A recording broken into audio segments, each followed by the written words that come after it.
dual staircase, selection, psychological path, preference analysis. A forensic behavioral examination of habituals versus conscious pathway. Decisions in crisis response. Within the architecture of the Ramsey home exists a forensic detail that has been largely overlooked in analyses of the morning of December 26, 1996. The house contained two distinct staircases leading from the second floor to the first floor. One was the spiral staircase, located at the front center of the home, visible, formal, the route one might take when presenting oneself or in controlled, deliberate movement. The other was the back staircase, located toward the rear of the home, more private, the functional route of daily household traffic, the path one takes when moving about the home in habitual patterns.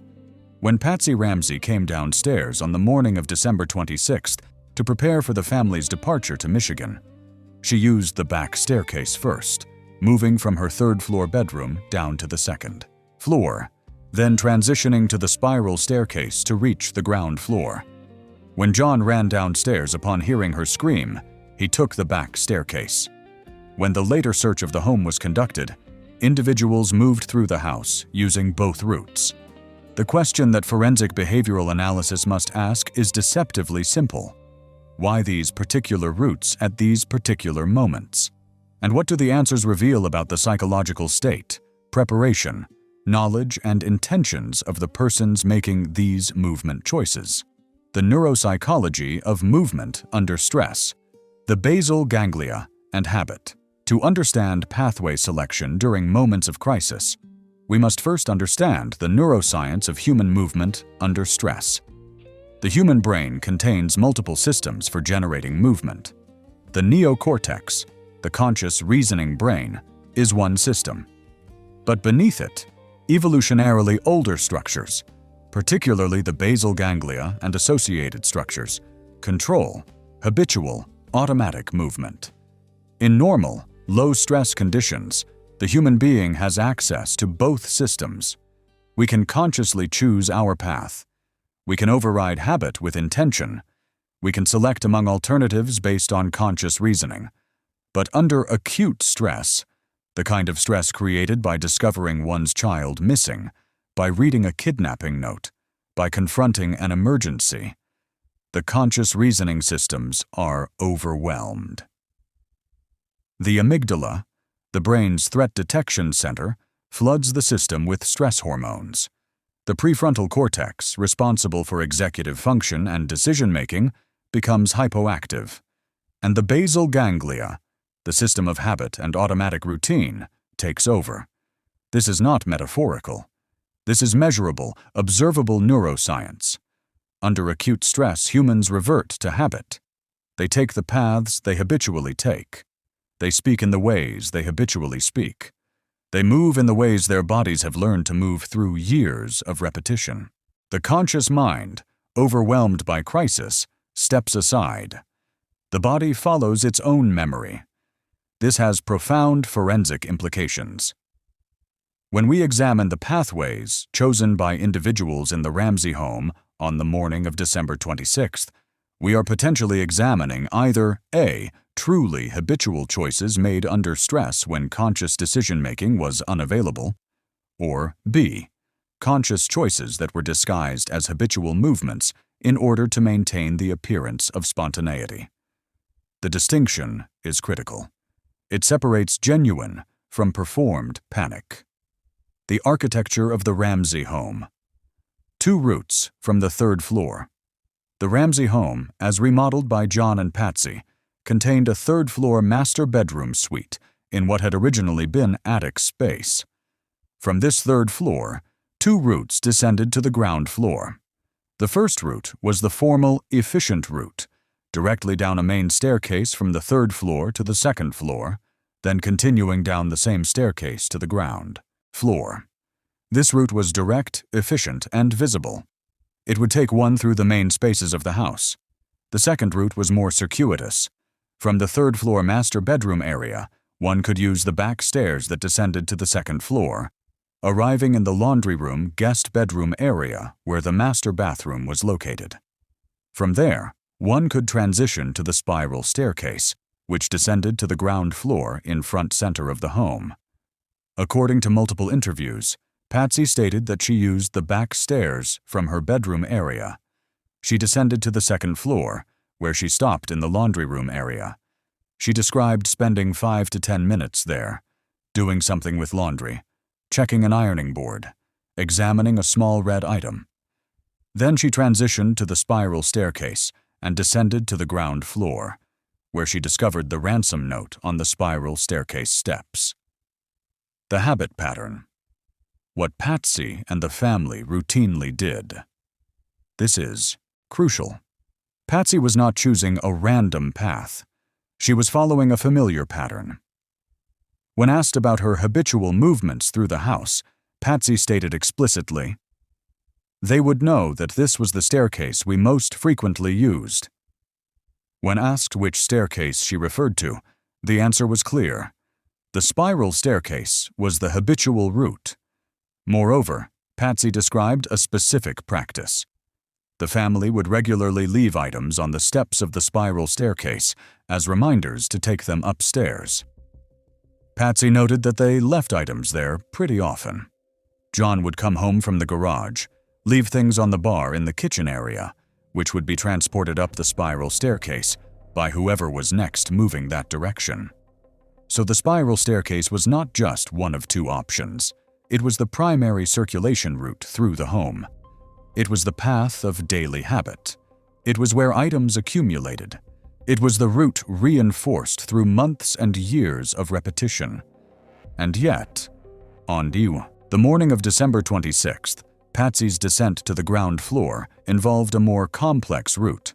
Backstairs first, then to the second floor landing area, then to the spiral staircase. Why this route, rather than the direct, simpler, more habitual route from the third floor directly down?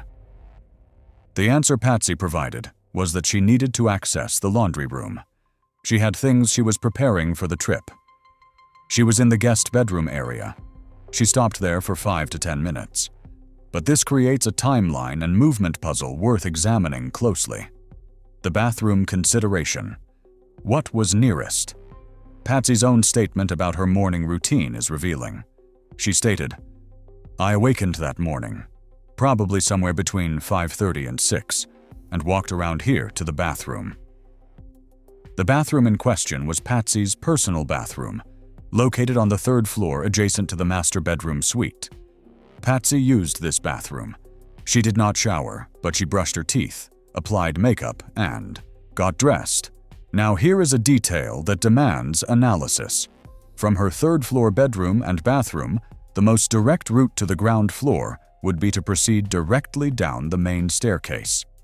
This would take her from bathroom, through bedroom area, to staircase, downward. Instead, she stated that she came from her bathroom, went to a laundry area on the second floor, spent 5 to 10 minutes there, then proceeded to the spiral staircase. The question worth asking is, if Patsy needed to use a bathroom on the second floor, perhaps to apply final touches to makeup, or to address a physical need, would she not likely have mentioned this? The second floor contained bathrooms. If her route to the second floor was driven by bathroom access, one might expect her to mention it. But she did not mention bathroom access as a motivation. She mentioned the laundry room, ironing board, items to prepare for the trip. A small red object of JonBenet's that had spots on it. These are task-oriented reasons. These are functional, purposeful reasons for being in that second floor area. But here is where the forensic question becomes sophisticated. Could the conscious mind have accessed a more habitual route, interrupted only by task orientation? Or was the circuitous route itself part of something else? The second floor as psychological buffer, distance from discovery point. Let us consider the spatial arrangement of the Ramsey home from a behavioral perspective. The third floor is the private master suite. The second floor contains the children's bedrooms and guest areas. The ground floor contains the public spaces, kitchen, living room. the spiral staircase which serves as the main vertical circulation. If Patsy had awakened with intention to do something that required her presence on the ground floor at that specific moment, would she take the route she took? Alternatively, if Patsy had discovered something before she came downstairs, if she had become aware of something that created urgency before the moment she encountered the ransom note, would her route differ from a purely habitual, undisturbed descent? Let us consider the second-floor stop from this perspective. Patsy stops in the laundry room area. She spends 5 to 10 minutes there, fussing with items, attending to preparations. This is described as ordinary morning activity, but let us examine the neuropsychology of this moment. If Patsy descended the stairs with knowledge of a problem, or with anxiety about something she could not yet articulate, would her brain seek grounding? Would it seek familiar, task-oriented activity to normalize the descent? Would the stop at the second floor, with attention to laundry items and trip preparations, represent a moment of psychological reorientation before proceeding further? The basal ganglia research suggests yes. Under stress, even stress that has not yet been consciously acknowledged, the brain seeks habitual, familiar activity. Mother stopping to fuss with laundry items, to check a child's clothing, to attend to domestic tasks, is engaging in familiar, comforting activity. It is a form of self-regulation under stress. The question becomes, was Patsy's descent disrupted by genuine discovery of the note? Or was her descent motivated by something else entirely, with the laundry stop serving as a moment of normal-appearing activity before she had to proceed? The spiral staircase. As the choice point, conscious versus habitual. John Ramsey, upon hearing his wife scream, also took the back stairs. He came downstairs directly, efficiently, in response to vocal distress. He moved with apparent urgency. But this choice of back stairs rather than front stairs is also interesting from a habitual perspective. The back stairs, as previously noted, are the functional routes of the home. They are less formal, less visible. They are the routes used in daily traffic. If John had been in his bathroom on the 3rd floor, as he stated he was, and heard his wife screaming from below, which staircase would his reflexive neurology direct him toward? The nearest one, the most habitual one, the one his body had learned through repetition. The back stairs, in this case, would be the habitual choice. But we must ask whether John's choice of the back stairs was genuine habit, or whether it was a conscious choice that appeared habitual. The forensic principle. Consistency across multiple episodes reveals pattern. This is where rigorous forensic behavioral analysis becomes powerful. A single staircase choice tells us little, but multiple choices, across multiple family members, across different times, across different contexts, these begin to reveal pattern. Patsy, in her routine morning descent, transitioned from back stairs to spiral stairs. John, responding to emergency, took the back stairs. Both individuals, in different circumstances, showed comfort with or preference for the back stairs as functional circulation routes. But the spiral staircase, according to Patsy's own testimony, was the most frequently used route. It was the staircase where items accumulated. It was the staircase of daily habit. If the spiral staircase was the most frequently used route, why would Patsy's morning descent not begin there? Or why would it not continue directly there from the 3rd floor? The answer provided is the laundry room stop. But the laundry room stop is itself a route choice. It is a choice to descend via the back stairs first, to the 2nd floor, rather than directly to the ground floor via the spiral staircase. The psychological comfort zone. What do pathway choices reveal? In behavioral psychology, we speak of comfort zones, the physical, social, and psychological spaces in which an individual feels safe, in control, and familiar with the environment. These comfort zones are powerful. Under stress, humans revert to comfort zones. They seek familiar people, familiar places, familiar routes. If the spiral staircase was Patsy's most frequently used route, it should be her comfort zone route.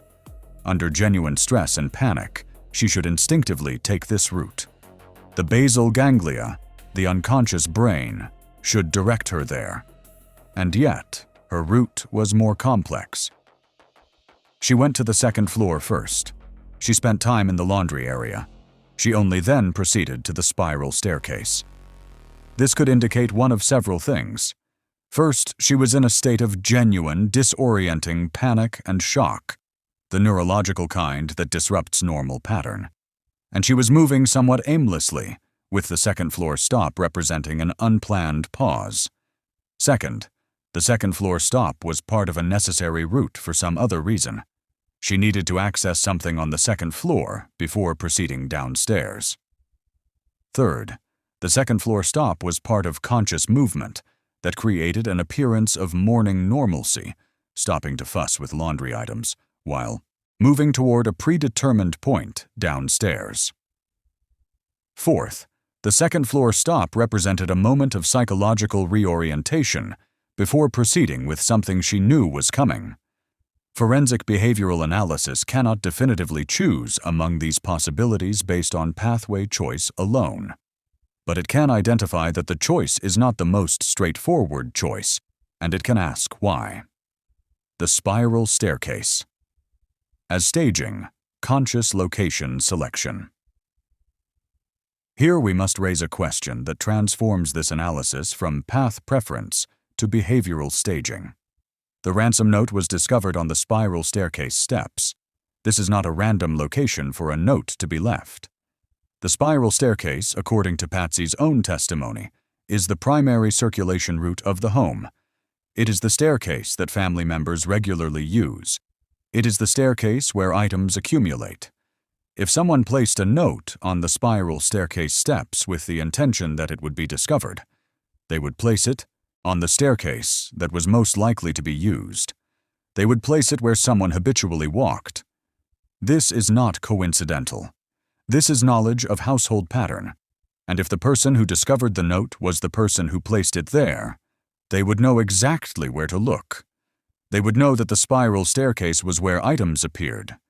They would know that they, or a family member, would come down that staircase.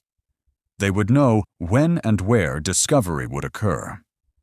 From this perspective, Patsy's route becomes different. She comes downstairs, takes the back stairs and spiral staircase route, and discovers the note on the spiral staircase. This is the route she habitually takes. This is the staircase where items accumulate. She discovers the note not by random chance, but because she took the route she always takes, on a staircase where she knew something was placed. If this is true, the pathway choice is not revealing of panic or disrupted cognition. It is revealing of knowledge and intention. The comparative analysis, how others moved versus how she moved. When John ran downstairs in response to Patsy's scream, he took the back stairs. This is consistent with his stated habit, the back stairs as functional circulation. When police and investigators later moved through the house searching for JonBenet, they would have moved through both staircases as needed, exploring the entire home. When friends like Fleet White and others came to the home, they would have used whichever staircase was nearest or directed to them. But Patsy's movement patterns, as described in her interviews, show a consistent relationship to the spiral staircase. It is her most frequently used staircase. Items accumulate there. It is where she leaves things to be taken up. It is her primary vertical circulation route. So when she comes downstairs and transitions to the spiral staircase, she is moving within her comfort zone. She is moving along the route of her habit. And the E note appears on this very route. The unexamined question: why the second floor laundry stop? The most forensically significant detail may be the one least examined. Why did Patsy stop on the second floor at all? She had a comfortable bathroom on the third floor, adjacent to her bedroom. She had dressed and applied makeup there. She had no pressing need to be on the second floor unless she had a specific task. The task she described: preparing items for the trip, checking JonBenet's clothing for spots, managing an ironing board, are plausible. These are morning tasks, but they are tasks that could have been managed at other times, in other ways, or even at the final packing moment before departure. Why this stop, at this specific moment, in this specific location, on the second floor? One possibility: she needed to be on the second floor for a reason related to the children's rooms. Perhaps she needed to check on the children. Perhaps she needed to verify something. Perhaps she needed to be near JonBenet's room. If Patsy knew or had discovered something before she came downstairs, if she had known something was wrong with JonBenet, then the second-floor stop might represent a moment of addressing that knowledge or concern before presenting the apparent shock and discovery to others. The laundry room fussing with items could then be viewed as activity that created the appearance of morning normalcy while she moved toward the place where the note had been left, on the staircase where she knew she would discover it. The forensic principle: behavior under stress reveals truth. This analysis is not suggesting certainty. It is suggesting that the pathway choices made by Patsy, and by extension others in the home, are not random choices. They are not choices made without psychology or intention. A person who has just discovered their child is missing shows disrupted behavior. They show genuine panic, genuine disorientation, genuine alarm. They do not stop to spend 5 to 10 minutes in laundry room tasks. They do not carefully navigate hallways preparing for trips. They move with urgency, with alarm, with the neural disruption of genuine crisis. Or, alternatively, a person who is managing a situation, who knows what is happening because they are part of what is happening, can maintain functional behavior. They can stop in the laundry room. They can fuss with items. They can move through their habitual routes while executing a narrative that will be discovered. The pathway choices, when examined forensically, do not clearly resolve this ambiguity, but they make the ambiguity visible. They transform the morning descent from a simple moment of parental panic into something more complex, a movement through the home that contains both habit and possibility, both panic and function. What the spatial psychology suggests: the architecture of decision-making under stress is not uniform. Some individuals, when confronted with sudden crisis, become hyperactive. They move rapidly, check multiple locations, search obsessively. Others become somewhat immobilized. They move slowly, make deliberate choices, return repeatedly to the same emotional cognitive processing loop. Patsy's movement pattern: deliberate descent to the second floor, brief stop for task management, then transition to the spiral staircase where the note is discovered, is not the pattern of someone in acute, disorienting panic. It is the pattern of someone moving with purpose through a familiar home, engaging in familiar activities. This does not prove anything, but it does raise the forensic question: was this the movement of someone discovering a crisis, or someone executing a response to a crisis they already understood? The pathway chosen, the staircase taken, the location of the discovery, these are not neutral details. They are forensic evidence that speaks to the psychology of the moment. The final forensic observation: we have examined the choice of staircase as though it were a simple decision among alternatives. But in the neuropsychology of human movement under stress, it is not simple. It is revealing. A habitually used route taken under stress likely indicates genuine panic and reversion to automatic behavior.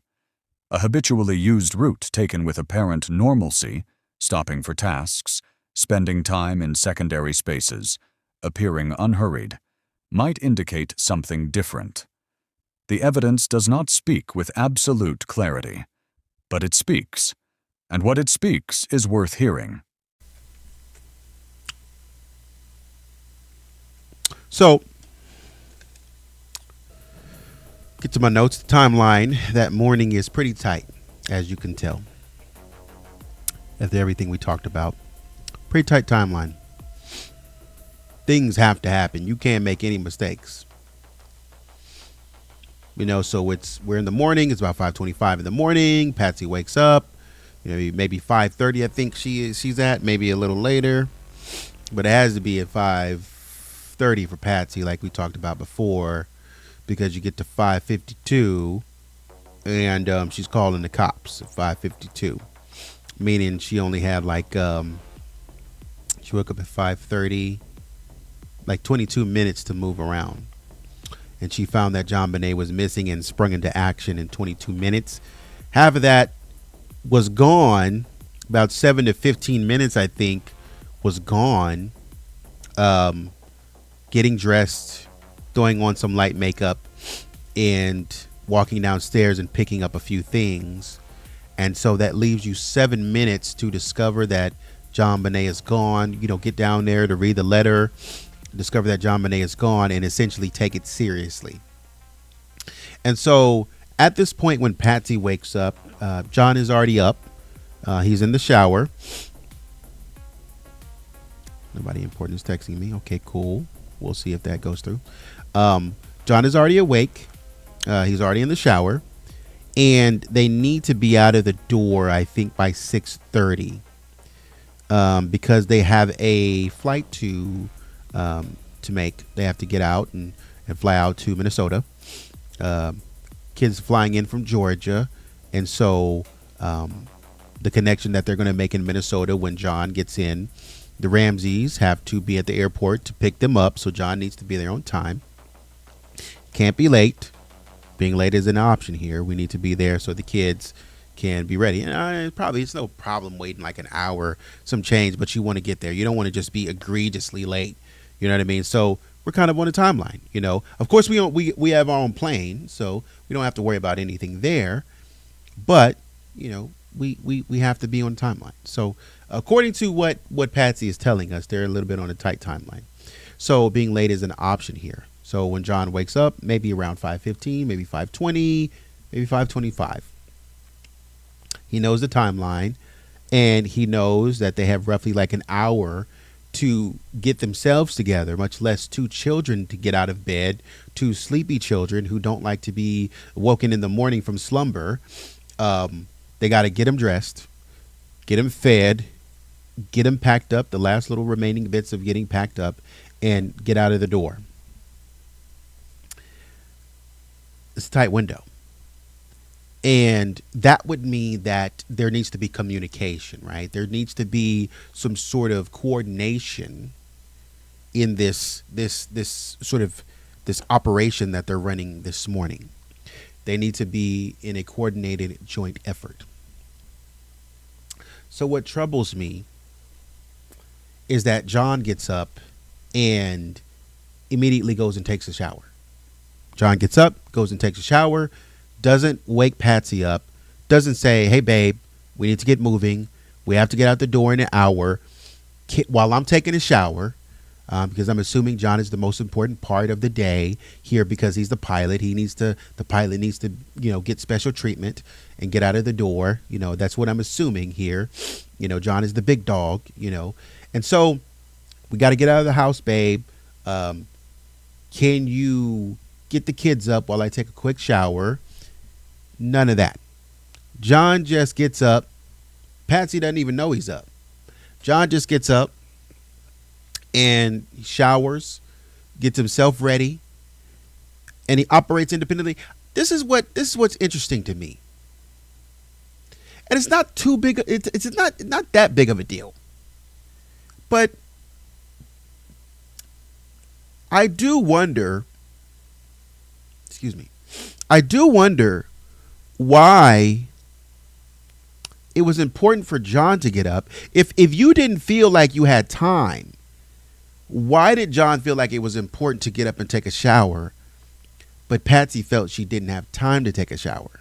Maybe it's because Patsy was going to dedicate her time to other things like doing makeup and packing, whereas John was like, I don't got to do any of that.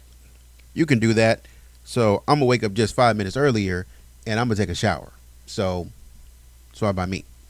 And Patsy didn't feel the need to take a shower. It's hard for me to believe that Patsy didn't want to take a shower. Patsy seems like one of those people who takes a shower out of routine. You know what I mean? Like she showers just to shower. She showers just because she feels nasty. Oh, I just feel like the day is on me. I just have to get the day off of me, and so I gotta go. I've been running around and I've just been sweating. I just have to take a shower. That's the kind of person Patsy seems like to me. But today, of all days, wouldn't you know it? What a coinky dink.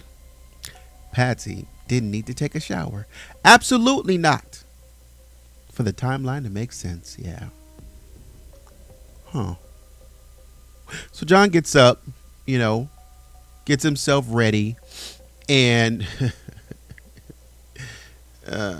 he's kind of operating independently, and Patsy's kind of left with, she has to magically wake up on her own, and she has to know, sort of without being told, that they're kind of on this tight timeline. She has to, well, she should have showered and gotten dressed, but I understand when you're in a rush, you just don't really have time. She has to get packed a little bit, get dressed, get packed, get the makeup on, get the children out of bed, get everyone fed, get her coffee, coordinating a little bit of the baggage and luggage for the current trip and for going to Disney, stuff like that. And she has to get everyone into the car. She has to do all of this without John sort of waking her up, coordinating a plan and giving her a heads up. And honestly, that doesn't seem normal to me, right? That seems like, John is operating a little bit independently and operating on his own.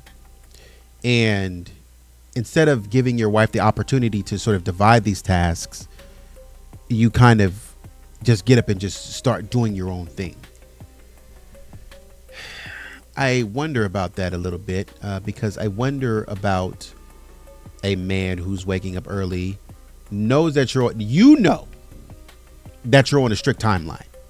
You're on a strict time. You got to move. You don't want to be late, but you don't let nobody know. Maybe you weren't in a rush.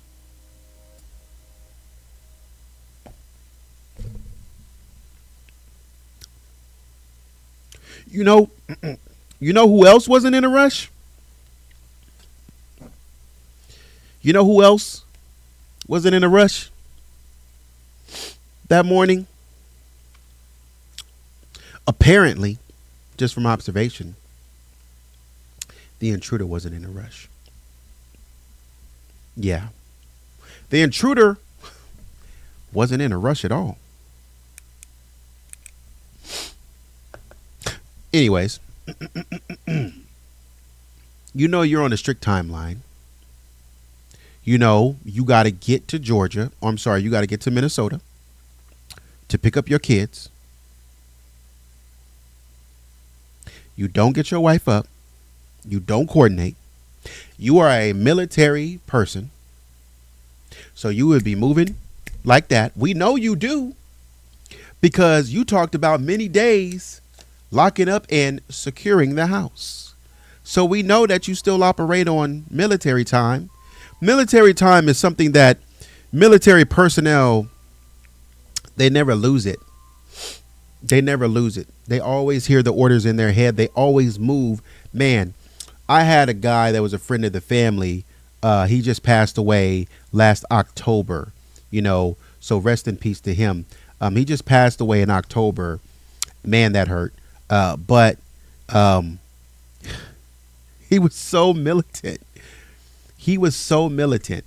He was so militant with his kids. Awesome guy, man. But he was so militant with his kids.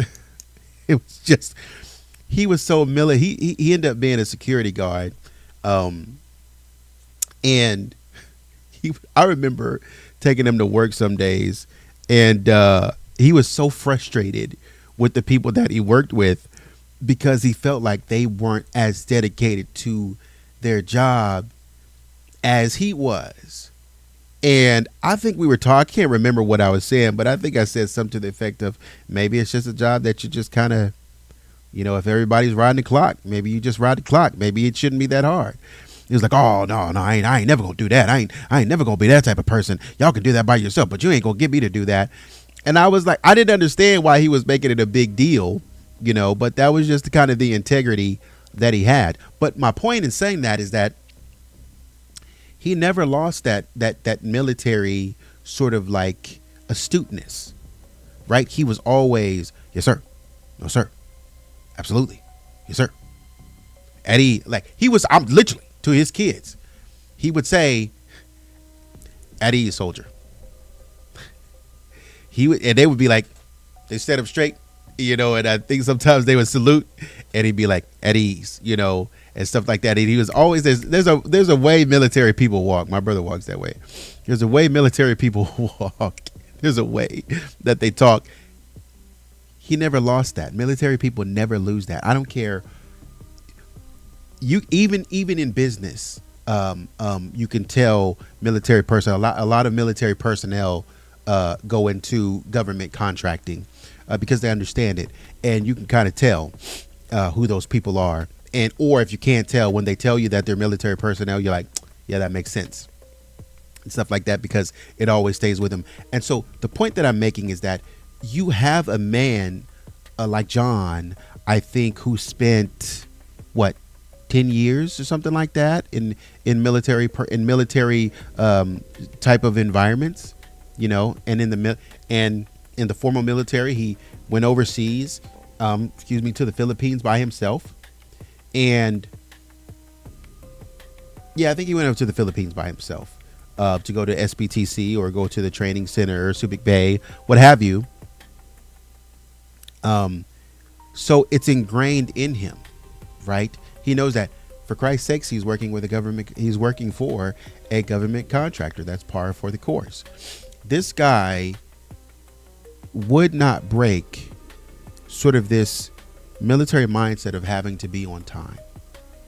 Babe, we got to get up on time. If you can look at his face now, his face doesn't move. He looks directly at you. He's talking. He's talking directly to the interviewer. His moves are very precise and calculated. There's not a lot of movements that John is going to do. Even if you watch the later interviews, there's not a lot of movements that John is going to do that are outside of his character. You'd be hard pressed to find John make a mistake, because John is very calculated. John thinks about things, and he talks about things, has conversations about things ahead of time, so that just in general as a person, so that he doesn't look like an idiot when he goes out in public. He likes to be prepared. And so, as you can see, not a lot. If you see below his cheekbones, you see his eyes, not a lot of movement in this region. It's very stoic in this region. Not a lot of movement, because John is going to be emotionless. And that's just how he is. Probably how he was raised from his dad. Not to say that he has no feelings or emotion, but it really takes something for John to crack. It has to be. That's why that one time, that's how Patsy really meant a lot to him. Patsy was his prized possession. And I feel sorry for him having to spend all this time watching Patsy just sort of, go down over time. That must have been very difficult. Must have been very hard to see that because he's a man of pride. He's a man of posture.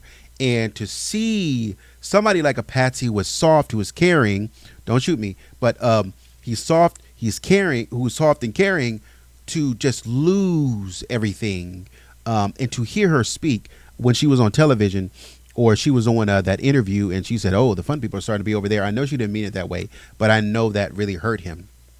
But anyways, Patsy's going to do all the facial expressions and this and that and so on and so forth. You see her eyebrows raising, her eyes are being accentuated, and she's moving her head and doing all this and talking, and she's being more emotionally expressive during that. John is not going to do that because of the military, because of he was raised in a military household. So it's bred in him, right, from a child on up into, and that's probably why he, because of his dad, that's probably why he did it. You could almost read Patsy had, see, there goes the attitude. She has something to say. You can almost see it on her face. She's getting a little sassy. But John is not going to be that sassy. John is going to he's pretty much going to stay in the pocket. You're not going to get John out of the pocket any other time. That man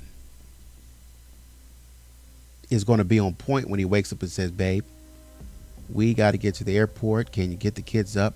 Hey, I'm getting up. You ready to go? Can you get the kids up? But Patsy didn't tell us, oh, John woke up and he tapped me and said, baby, it's time to get up. And I just lay there 5 more minutes. But I know John is, if it's going to be John's going to be on my case to get up.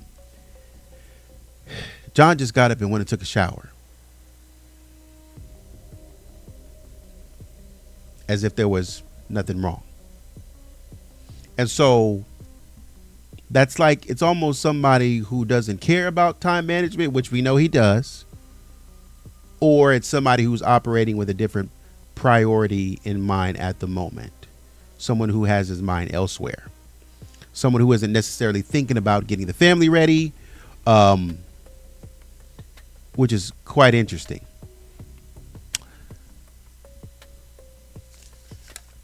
But this is the point that I wanted to get to. John is a military guy. We know he's pretty astute in that way. He has his business together. Patsy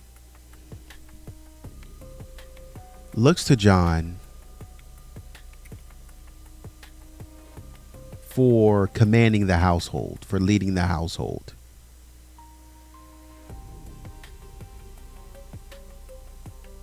When they could not find JonBenet,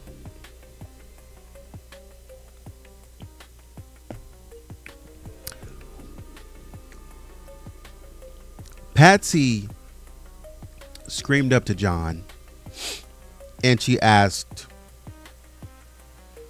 what do we do?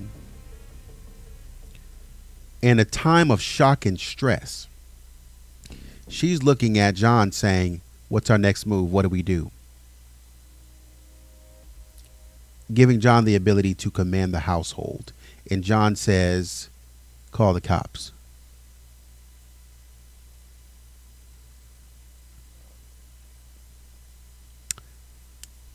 That's funny. Because a more consistent personal profile would have been then for you to, under necessarily stressful timelines, would have been for you to be like, babe, we're late. We got to get up. Got to get the kids ready. Hey, babe, we need to get up. Because mind you, they're only an hour out. You know how fast an hour can go. It takes you 15 minutes to get out of bed. And by the time you realize, oh my God, it's 5:15. Or at this point, oh my God, it's 5:45. We got to be out the door and the kids are going to need food. I got to pack a couple more things. I got to make my coffee. I'm tired. I got to get up and get going. I got to get dressed. I got to get my makeup. We only have an hour to get in to not only get everybody up and ready, but to get everything in the car that we need so we can go. John would not have left Patsy sleeping. John, taking command of his household, would have said, babe, come on, we got to get up. Let's go. But especially during stressful times where he would be the man of the house leading and being expected to take command. But in that situation, he did not do that. It's not consistent behavior. But when it's time to call 911, John takes command of the house again. I just find that very interesting. Why the lack in consistency? But anyways, that's enough for me. Enjoy the rest of the video.